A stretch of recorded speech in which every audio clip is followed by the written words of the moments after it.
Hola, ¿cómo están? Soy Lacey Medina. Estoy aquí para hablarles acerca de temas, investigaciones que he hecho y que les puede gustar un poco o tal vez a algunos no les va a gustar, pero son revelaciones que vamos a ir observando y analizando según las interpretaciones bíblicas. Muchos van a decir que tal vez estoy equivocada, otros van a abrir más sus conciencias y van a ser más expansivas y van a entender lo que yo les voy a decir en este momento.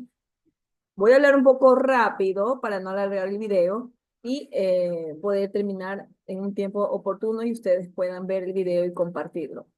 Revelaciones bíblicas, los ángeles caídos entre nosotros. Exploraremos las escrituras para entender la presencia de los ángeles caídos. Descubriremos sus orígenes y cómo impactan en nuestro mundo hasta el día de hoy. En el Génesis 1 nos muestra, entonces dijo Dios, hagamos al hombre a nuestra imagen conforme a nuestra semejanza. Dice, y creó Dios al hombre a su imagen y semejanza, varón y hembra los hizo. Me voy a saltar un poquito para no alargar el video. Cuando mencionan en este pasaje, en este versículo, varón y hembra, nos está diciendo que los hizo andrógeno, un solo ser andrógeno. Es decir, aquí creó a los ángeles. Si tú te vas a los arcángeles, si tú te vas a leer todo el Génesis, en el Génesis no les dice a estos seres creados que ellos no coman de ni un fruto prohibido. Más bien les dicen, ustedes son dueños y señores de hacer lo que ustedes quieran.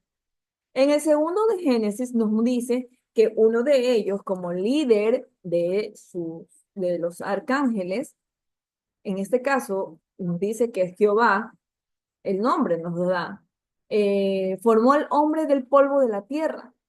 Es decir, que la tierra, vayan a leer el capítulo 2 del Génesis, y dice que en la tierra había polvo y salía humo debajo, como cuando fueron los inicios de la creación de la tierra, ¿no?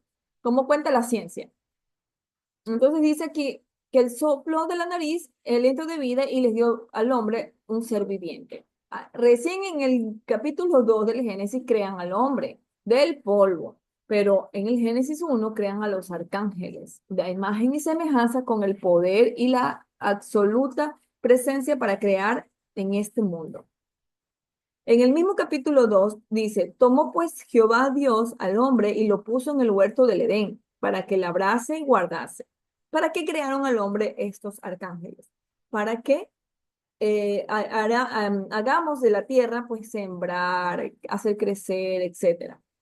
Y él mandó a Dios al hombre diciendo, de todos los árboles que vas a hacer, no comerás, perdón, podrás comer. Al del árbol de la ciencia y del bien del mal no comerás, porque el día que comieras, ciertamente morirás. Aquí estamos viendo que él no los amenaza, sino que les advierte.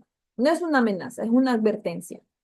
Entonces viene la serpiente en el capítulo 3, el versículo 4, y le dice, mujer, no moriréis, sino que sabéis Dios que el día que comáis de él serán abiertos vuestros ojos y serás como Dios.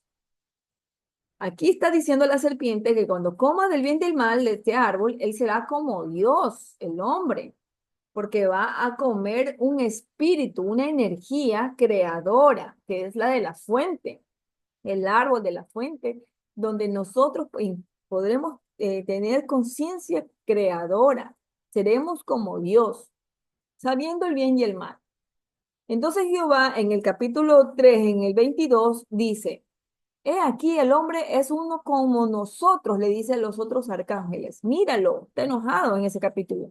Es uno como nosotros, sabe el bien y el mal.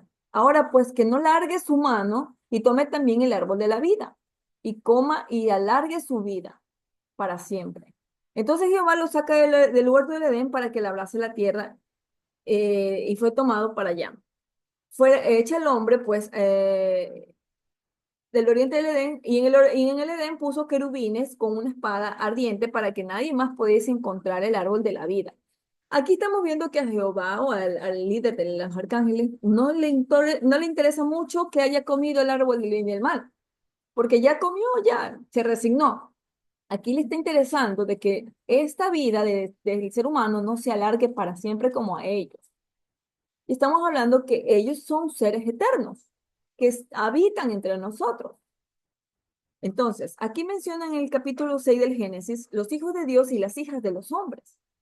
Aquí nos mencionan a nosotros aparte de la divinidad, hijas de los hombres y hijos de Dios, los arcángeles creados desde el inicio, a imagen y semejanza. Y dijo Jehová, no contendrán mi espíritu con el hombre para siempre, porque ciertamente él es de carne, mas será sus días 120 años. Habiendo gigantes en la tierra, gigantes de aquellos días, y también después llegaron los hijos de Dios a las hijas de los hombres. Es decir, se unieron ángeles con mujeres humanas y engendraron hijos. Estos fueron los valientes desde la antigüedad, fueron varones de renombre. También hombres angelicales se juntaron con mujeres y mujeres angelicales se juntaron con hombres con hombres humanos. Todo fue una mezcla en ese tiempo. Entonces dijo Jehová que vio mucha maldad en la tierra, con tanta mezcolanza y tantos genes creados de diferentes formas. Entonces dijo que el hombre tiene un corazón perverso y se arrepintió de haberlos creado y le dolió, dice, el corazón por haberlos creado. Dice, voy a sacar al hombre de la faz de la tierra. Y entonces el hombre, desde el hombre hasta la bestia y hasta el reptil y el ave del cielo, pues dice, estoy arrepentido de haberlos hecho. Aquí nos está diciendo que el líder de los arcángeles, en este caso Jehová, se arrepintió de haber creado a los seres humanos y a todo ser viviente. Porque él no creó a los ángeles y a los arcángeles, fue una creación de Dimiurgo con Sofía. Recuerden que yo soy gnóstica y soy espiritual y estoy interpretando esta Biblia de manera gnóstica y espiritual, sin fanatismo, con una conciencia más objetiva. Entonces aquí nos está diciendo que estaba arrepentido. Entonces vemos acá quiénes son los ángeles caídos. Después, ellos eran uno solo, una divinidad unida, toda sola. Pero dice acá que los ángeles se rebelaron contra Dios. Los ángeles caídos son una rebelión contra un Dios, pero un líder, ese Dios. Cuando los perritos tienen hijos, se le dicen perritos. Cuando tienen los leones hijos, se le dicen leoncitos. Cuando Dios tiene hijos, se le dicen dioses. Asimismo, pues en esta época se les decía hijos de Dios, dioses.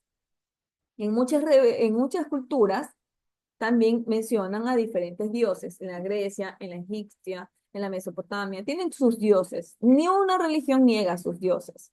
Pero ¿por qué se revelan un grupo selecto de arcángeles, de dioses o seres divinos contra otro grupo de seres divinos?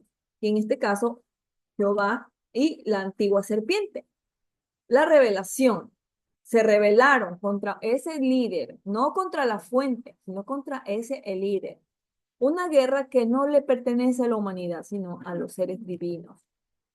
Dice, perdieron el origen del estado original, o sea, le quitaron sus alas, su poder y sus privilegios divinos. En Isaías 14, 12, 15, vamos a leer cómo describe Isaías la caída de Lucifer. Dice, ¿cómo caíste del cielo, oh lucero, hijo de la mañana? Cortado fuiste por tierra. Tú, o sea, cortado fuiste, le sacaron las alas por tierra. Tú que debilitas, tú que debilitabas a las naciones. O sea, él era un fuerte mandato a nivel, tanto como en hombres, gigantes y la misma divinidad. Pero dice que como tenía ese poder, tú que decías en tu corazón, dice, él empezó a decir en su corazón, subiré al cielo y en lo alto, junto a las estrellas de Dios, o sea, todos los ángeles, levantaré mi trono, porque ya se vio pues que él tenía poderío, y en el monte del testimonio me sentaré, a los lados del norte, sobre las alturas de las nubes subiré. Aquí vamos a hacer un paréntesis. Sobre las alturas de las nubes subiré. Este cielo donde están los dioses no es un cielo afuera de la tierra, es un cielo aquí adentro y está en las nubes. Hay historias budistas tibetanas que mencionan que se llama Shambhala ese lugar y está justamente en el Himalaya, por esos lugares. Hay muchas historias de personas que han querido subir a ese lugar sin permiso de los dioses o de los seres divinos. Y el mismo Buda quiso subir a ese lugar. El mismo Jesucristo fue al Tíbet a lograr intentar subir a ese lugar. Eso se mencionan en historias de libros de Tíbet, de los budistas, de estas culturas. Entonces, estamos hablando de que este cielo donde están ellos es aquí adentro mismo de la tierra, pero entre las nubes.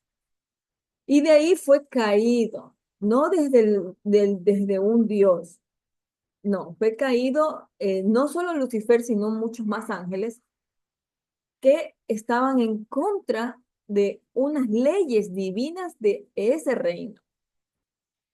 Dice, y seré semejante al Altísimo, dice, o sea, al que mandaba en ese tiempo, o sigue mandando. Mas tú derribado eres hasta el Seol, o sea, hasta el infierno o hasta la tierra, a los lados del abismo. A los lados del abismo. Estamos hablando aquí que tiene que estar su ubicación en un lugar cercano a los bordes de la tierra. Entonces, en Apocalipsis 12 7 al 9 la relata la guerra espiritual. Recuerden que en diferentes culturas, tanto de Grecia como la de Egipto, la de Mesopotamia, las chinas, las budistas, todas, la India, también tienen sus dioses con diferentes nombres, ¿no? Que son los mismos dioses presentándose en todos los lugares con nombres diferentes. Y hay una guerra, la que se conoce de Grecia, que es la titanomaquia, donde hay una pelea fuerte entre estos seres, ¿no? Entonces aquí dice, después hubo una gran batalla en el cielo. Miguel y sus ángeles lucharon contra el dragón y luchaban el dragón y sus ángeles. El dragón vendría a ser la antigua serpiente y él también tenía sus ángeles y Miguel también custodiado por sus ángeles. Pero no prevalecieron ni se halló ya lugar para ellos en el cielo. O sea, ya ellos en ese lugar, en el Shambhala, como le dicen cielo, pero es ese lugar donde están los divinos, ya no pueden entrar, porque incluso hasta las alas se las cortaron.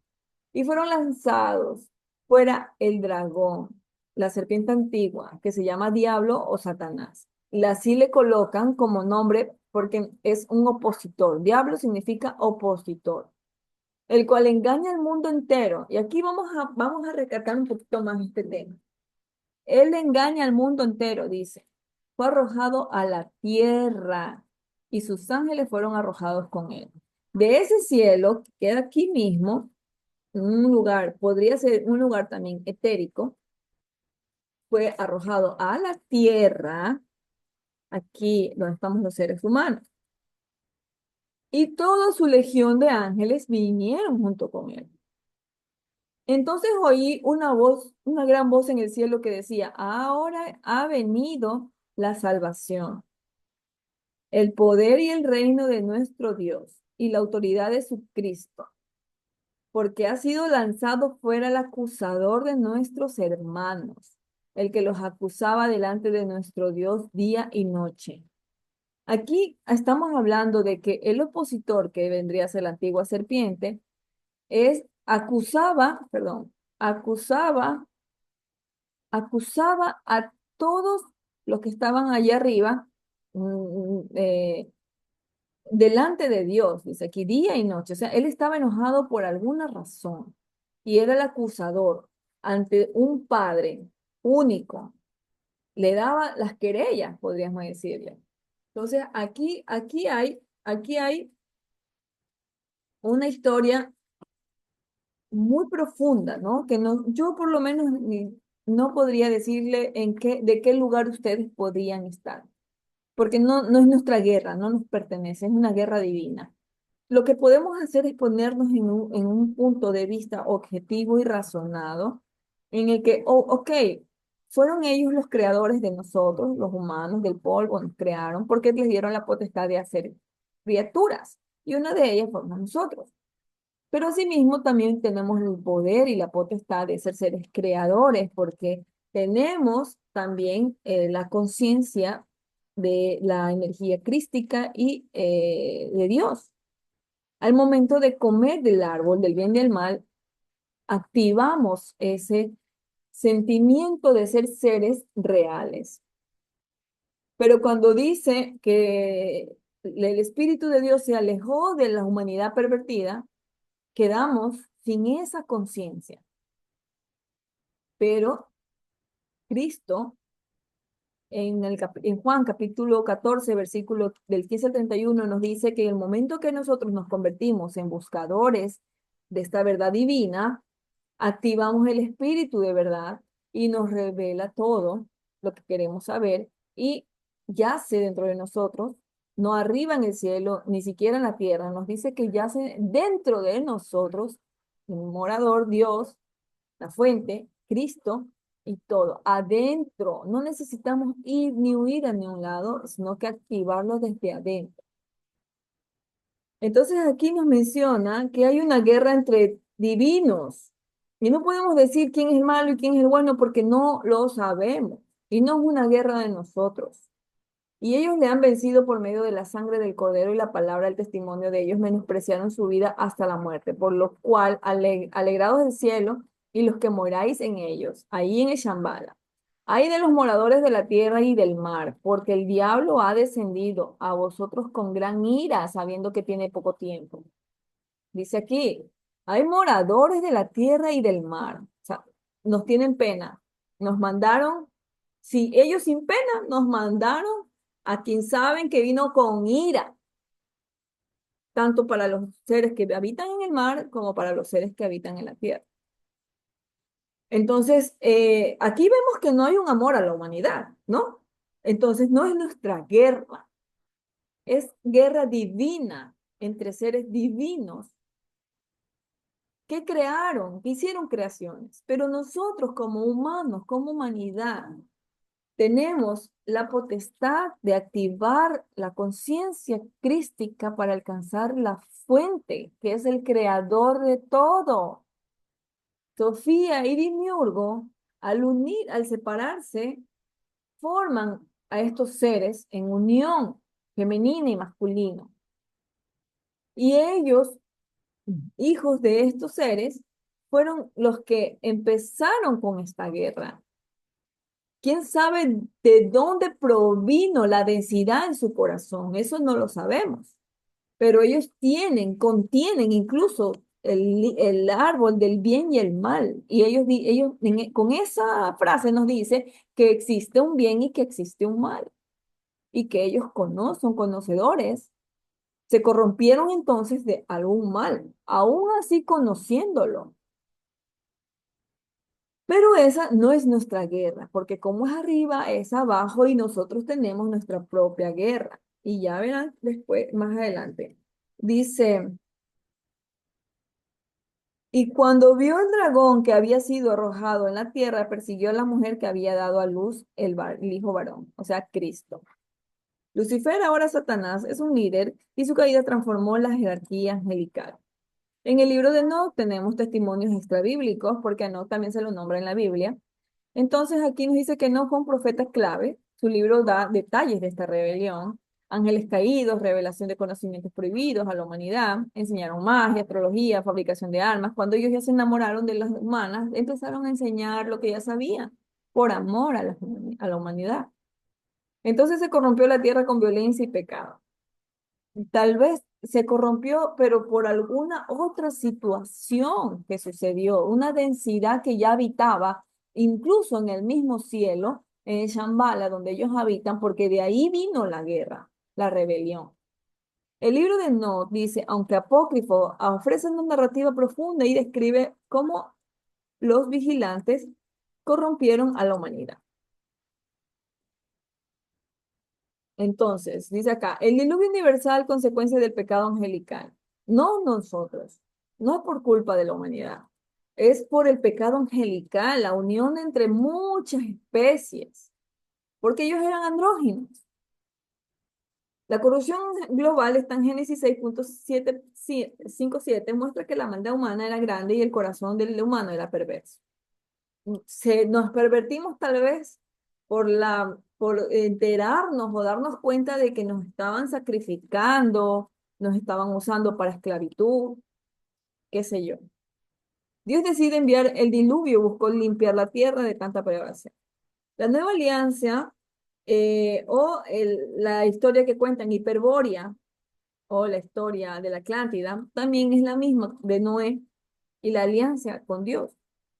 Pero esto es la historia que nos cuenta la Biblia, pero la historia real es de la Atlántida.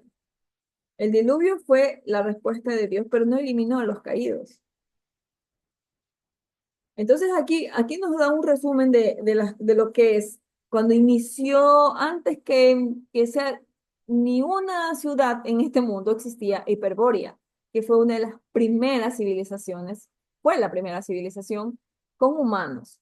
Hiperbórea es un lugar mítico descrito en la mitología griega, dice como una tierra lejana y paradisíaca ubicada más allá del viento del norte. Se dice que era un lugar de eterna primavera o verano, donde el sol siempre brilla y la vida era placentera. Podríamos decirle en el Polo Norte. Aunque no hay una guerra hiperbórea específicamente, en la mitología griega hay algunas historias relacionadas con la tierra mística. Se decía que los habitantes de Hiperbórea eran un pueblo piadoso y longevo, que vivía en armonía con los dioses. Perdón. Dice, Apolo es un dios de Grecia, y dice que según pasaba él inviernos en Hiperbórea, es decir, que había una conexión entre dioses. Recuerden que todos los dioses son lo mismo, es la divinidad, los ángeles caídos, los mismos dioses que nos cuentan todas las culturas son los ángeles, arcángeles, seres creados. Hay unos habitando entre nosotros caídos del cielo, no por ser malos, sino por rebelarse contra una jerarquía. Y unos que están en el cielo gobernando, pero tomando decisiones, ¿no? Que muchas veces hemos visto en la Biblia mismo decisiones catastróficas para la humanidad, destruyéndola al ser humano. La historia del diluvio de la Atlántida se basa en diálogos de los filósofos griegos y Platón, específicamente en Timeas y Cristias. Según Platón, la Atlántida era una isla-nación poderosa y avanzada que existió en el pasado remoto más allá de las columnas de Hércules.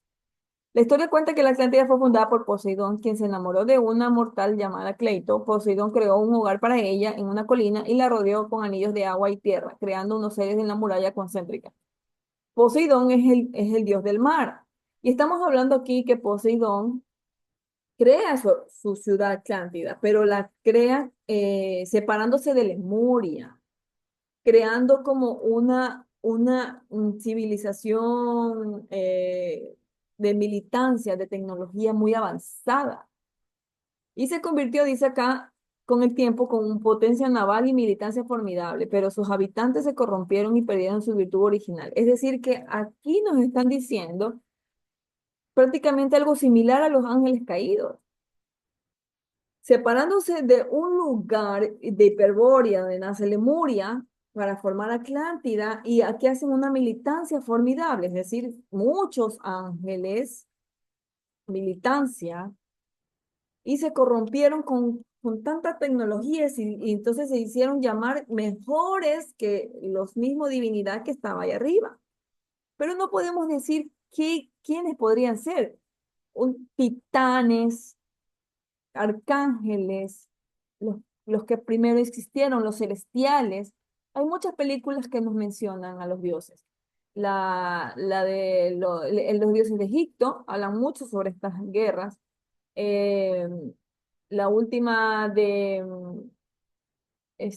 hablan de los celestiales. Hay otras, muchas que tú pones y googleas, muchos de estos dioses, llamados dioses, pero son de los seres divinos, ángeles caídos, que unos están aquí como rebelión y otros están ahí arriba, también peleándose entre ellos, divinos, peleándose entre ellos, pero no con la humanidad. Nos usan, sí, nos usan, como armas para muchas cosas, pero no es nuestra guerra. No nos podemos poner de parte de ni del uno ni del otro porque no es nuestra guerra. Nuestra guerra es interior y es espiritual. Y el momento que ya nosotros obtuvimos el conocimiento para poder integrar a la fuente en nuestro interior, tenemos la potestad de ser como dioses, también creadores de nuestra realidad. Pero si somos más inteligentes, no nos pongamos en una guerra contra nadie. Nuestra propia guerra es interior, que nadie nos venga a sorprender. Entonces dice, la historia de la Atlántida fue capturada de la imaginación de muchos a lo largo de los personajes y de la historia. Ha sido interpretada en diversas maneras, en su utopía perdida hasta la advertencia sobre la decadencia moral. Como podemos ver en Grecia, que Platón es griego, habían estos dioses hacían de la suya con todo el mundo y Raimundo. O sea, vayan a leer historia de Grecia y se van a dar cuenta, no está perdido, no tenemos mucha historia perdida, mejor dicho. No podemos hacer santos a todos. Son seres divinos, seres con poderes, seres creadores de la fuente también. Todos son sus hijos. Para la fuente nadie es malo, todo en densidad. Y lo único que tienes que hacer es despertar esa densidad, transformar su densidad. Aquí estamos viendo que hay una pelea de poderes divinos. Y aquí abajo a los humanos nos están queriendo separarnos de entre el uno con el otro. Unos están del lado del que está enojado y otros están del lado del que venció, pero no sabemos la realidad, porque igual esa no es nuestra guerra, es guerra divina. Efesios 6:12 dice, habla de la lucha que es contra las fuerzas espirituales de la maldad, porque no tenemos una lucha contra la sangre y carne, sino contra principados, contra potestades, contra gobernadores de las tinieblas y de este siglo, contra huestes espirituales de maldad de esta región celeste. Si arriba hubo una rebelión, porque también hubo esta maldad, y ellos se dejaron gobernar de la maldad. En el libro de Enoch menciona cómo ellos se corrompieron con la maldad, porque llegó a habitar ahí y dejaron que se les poseyera. Seres divinos que no lograron ser fuertes espiritualmente y cayeron en esa densidad. El Nuevo Testamento confirma la existencia, dice, la lucha de este presente es real. El Nuevo Testamento nos advierte y su presencia continúa. Dice, demonios y posesiones. Los evangelios muestran que Jesús confronta a los demonios y realizó exorcismos. Ángeles encarcelados, en Pedro 2:2.14 y Judas 6 menciona ángeles en prisión. Están reservados para un juicio, pero un juicio no con la fuente, es un juicio de ellos, entre ellos. Tienen un plan, hay un plan divino de seres divinos, dioses antiguos, que aún están entre nosotros. Y una guerra espiritual. Efesios 6:12 habla de nuestra lucha. Es contra nuestra fuerzas espirituales de maldad. Si a los dioses los corrompió la maldad, no nos va a corromper a los humanos. Tenemos que estar alerta. Hay una maldad muy aparte de una guerra espiritual divina que ni siquiera ellos han logrado deshacer de su interior. Porque si todos nos uniéramos, todos venceríamos esa maldad que ha ingresado de alguna forma a esta tierra o a esta creación. El Nuevo Testamento confirma su existencia, la lucha contra ellos es una realidad presente. Ahora, si nos vamos a leer la historia de Sofía, cuando la encarcelan a Sofía o la atrapan, nos damos cuenta que Sofía crea a seres para poder liberarse. Y eso fue mucho antes de esta guerra de la titanomaquía angelical. La conclusión, mantente alerta y firme en la fe. Guerra espiritual, estamos en batalla y la fe es nuestra arma. La armadura de Dios, dice Efesios 6:10-18, esa nos guía. Debemos revestirnos de esa armadura. Vigilancia y constancia en la meditación, con la fuente, en orar, permanecer siempre en la verdad. Y victoria en Cristo. Cristo ya venció al mal. Nuestra esperanza está está en Él, en la energía crística que la alcanzamos y activamos para poder conectarnos con la fuente, siendo creadores y poder modificar también para el bien esta humanidad y esta creación divina, porque somos uno con la fuente. Lo que podemos hacer es estar en observación consciente y ver qué ellos están haciendo, planeando contra nosotros, la humanidad. Pero ellos son eternos, ellos van a vivir por siempre. Los que no vivimos por siempre somos nosotros, los humanos. Pero nos utilizan para también estar de lado y lado, porque saben que tenemos el poder interior. Y nos lo demostró Jesucristo al morir en la cruz como un humano, que sí podemos alcanzar esa conexión con la fuente directa. Entonces, la victoria de Cristo es nuestra garantía, permanecer siempre en la fe. Namaste. Muchas gracias por estar aquí.